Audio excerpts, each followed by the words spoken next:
जत तालुक्यातील गावांमधील आश्रमशाळेत मुख्याध्यापकाकडूनच 7 मुलींचे लैंगिक शोषण झाल्याची धक्कादायक घटना समोर आली असून या नराधम मुख्याध्यापकावर कठोरातील कठोर कारवाई करण्यात यावी आणि त्याला सेवेतून बडतर्फ करावे। संबंधित संस्थेच्या अध्यक्षांसह आणि इतर पदाधिकाऱ्यांचे याकडे दुर्लक्ष झाल्याने सदर शाळेची मान्यताही रद्द करावी अशी मागणी लोकहित मंचच्या वतीने अध्यक्ष मनोज भिसे यांनी राज्याचे मुख्यमंत्री, उपमुख्यमंत्री, सामाजिक न्याय मंत्री आणि राज्य महिला आयोगाच्या अध्यक्षा रुपालीताई चाकणकर यांच्याकडे केली आहे।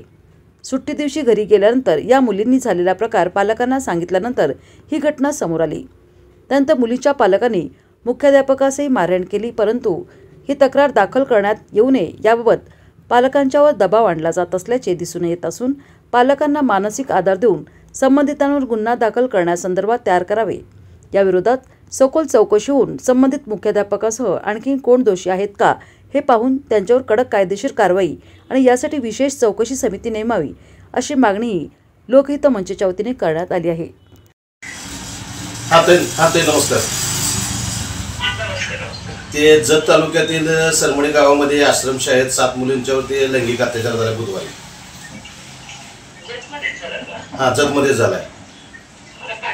व्हॉट्सअपला तुम्हाला मी ती बातमी टाकली आहे आणि त्या मुख्याध्यापकांनाच केलाय।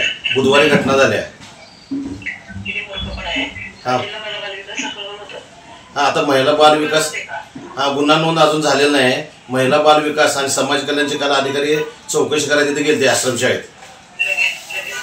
मग ते तुम्ही संबंधितांना चौकशी करून तुम्ही आणि जिल्हाधिकारी साहेबांशी बोला आणि SP साहेबांशी पण बोलून या घटनेची सखोल चौकशी कारवाई करा अशी मागणी करा तुम्ही। आणि आमची पण लोक तुमच्याकडे मागणी आहे महिला आयोगाकडे। चालते। धन्यवाद।